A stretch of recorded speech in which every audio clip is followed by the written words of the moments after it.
خب سلام من گیم ادیتورم و قرار این دفعه شیک شیش افتی تری رو یاد بدیم. دفعه پیش ترانزیشنالش رو یاد دادیم و بر طبق درخواستاتون شیکش رو منم یاد بدم. یکی چند نفری بودن که گفته بودن ما اصلا داخل الایت صفریم که یه ذره طول میکشه آموزش جامعش رو درست کنم تا بیاد. برای همین فعلا یه ساخت پروژه رو بهتون نشون میدم. نکنه این به علاوه وسط میزنیم، سایز ویدیوتون انتخاب میکنید، چون حالا ما میخوایم AM یاد بدیم 16 این 2.9 رو یاد میذاریم. کیفیتش رو میذاریم که 80 فریم. پیشنهاد من اینه یا 30 بذارید یا 60، بینش رو زیاد استفاده نکنید. بعد اینم بک‌گراندش اولش بشه، من همیشه 30 میذارم یا خالی میذارم. create project تمام، این ساخته شد. حالا من میرم داخل پروژه خودم. نه این نیست، اینه پروژه خودم.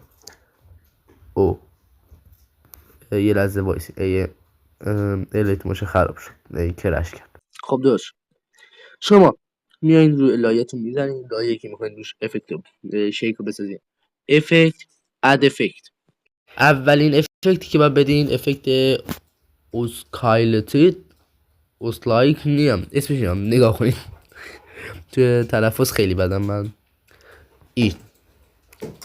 این اگه نمیخوایم برسین داخل بخش موون ترانسفورم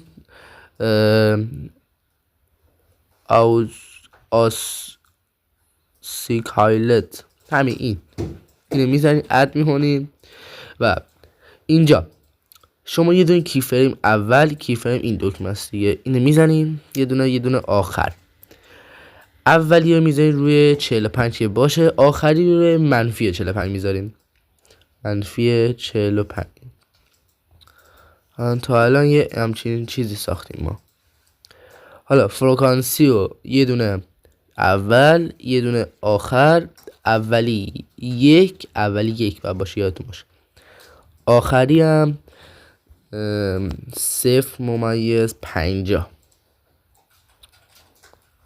خب وایسیم اینجا اینم باید نه اینجا منیجمنت هم با یه دونه اینجا و اینجا بذاریم. اینجا 150 نه ماگنیتیود نه بلد. بعد اینجا هم 110.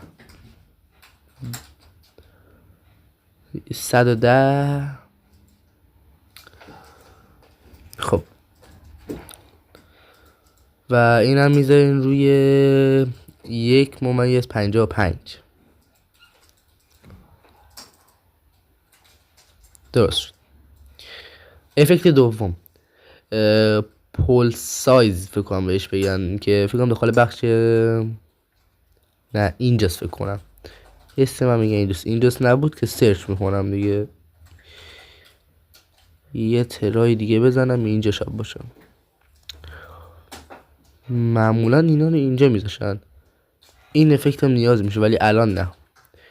پول سایز شاید من کور باشم ندیده باشم، شاید مثلا همینجا جلوم باشه ولی نه. مهم سرچ کنیم پولس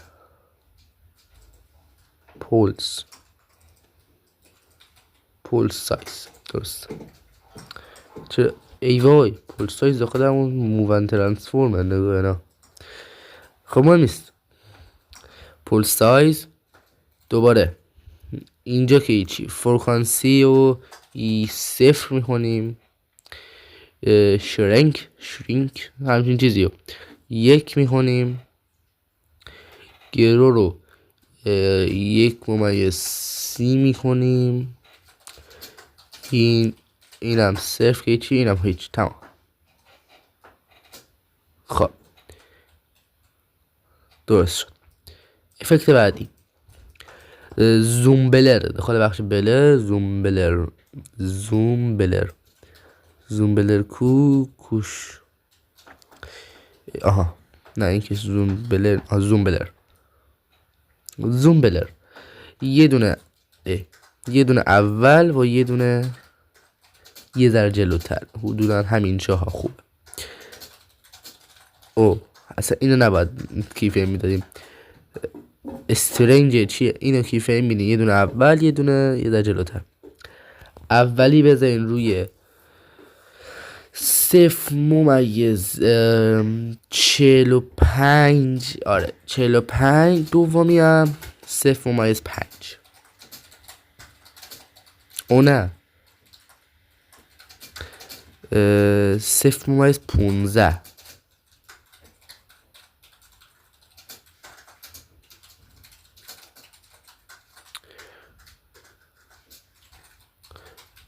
نه 0.10 چی یا 0.05.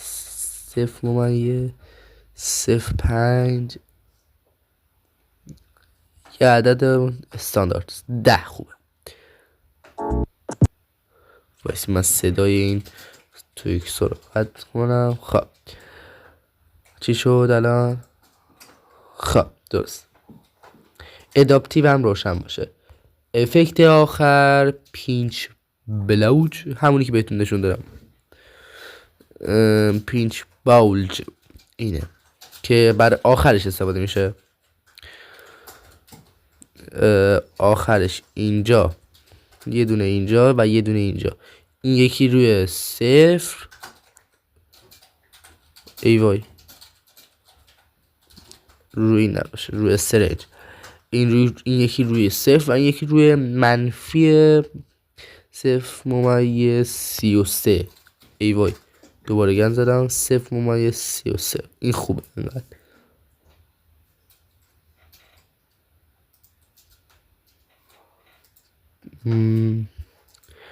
ریدیوس هم میذاریم روی 1.515.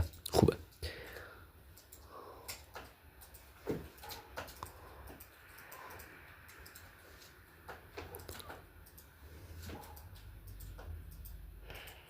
خب حالا چی شد؟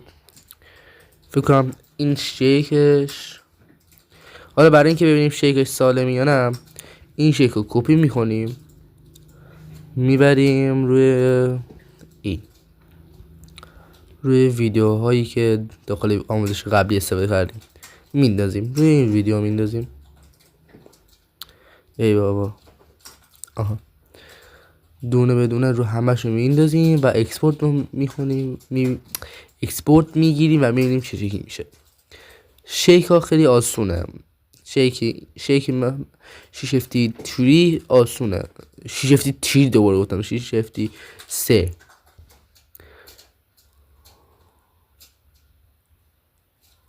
خب حالا من استوب میزنم تا اکسپورتش تمام. وایسین بعضی گفتین اکسپورت هم بلد نیست. این دکمه وایسین بهتون نشون بدم. این دکمه این بالا اینو میزنید. این دوباره اینجا ویدیو باشه. آره کیفیتش چقدر باشه. این کار نداشته باشین، اینم کار نداشته باشین. این میخوایم به صورت عکس بیارینش بیرون، اینم کار نداشته باشین. اون پایینی هم هیچ گیفه هیچ مورد نیست. همینا.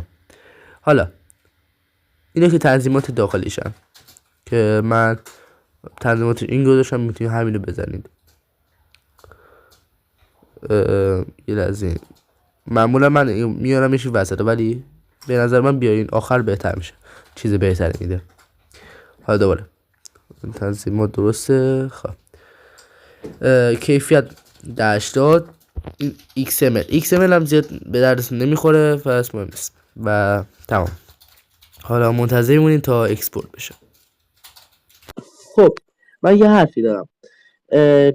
برای اینکه به بعدی خودتون انتخاب کنین باید داخل کانال تلگرامی من باشین که اونجا هر روز نظرسنجی میذارم. هر روز که نه، یه روز قبل از اینکه ویدیو رو بذارم نظرسنجی میذارم. در میگم که چه ویدیویی میخواین بعدی باشه، یا داخل گروه هم میتونید من تگ کنین بهم میگین اگه میشه ویدیو بعدی اصلا ویدیو بعدی چی باشه نمیدونم، ترانزیشن سانچز باشه یا کامپ بذار یا سی بذار. همه اینا هست و بیشتر وقتا من اوورلی و این چیزا داخل کانال و گروه هم میذارم، میتونین بگیرین که به دردتون میخوره. و XML این امروزم یا همون پروژه ادیت آموزش امروزم داخل کانال تلگرامی میذارم، میتونید استفاده کنیم. XML خب بذار بهتون توضیح بدم. XML پروژه ادیت هست که با اون میتونید پروژهتون رو انتقال بدین. مثلا من الان به شما XML این پروژه رو میگیرم، همون جایی که بهتون اکسپورت XML انتخاب میکنم، اکسپورت رو میزنم و برای شما میفرستم. شما با اومدن داخل الان این تموم شد بهتون نشونم میدم. الان صبر کنیم تموم بشه. شما با اومدن داخل بخش دقیقی آدم نمیاد، حالا با اومدن داخل اون بخش میتونین راحت برای خودتون چی کنید دیگه، آپلود کنید ویدیوتون رو. خب اینو من سیف کنم، نتیجه میشه این شکلی.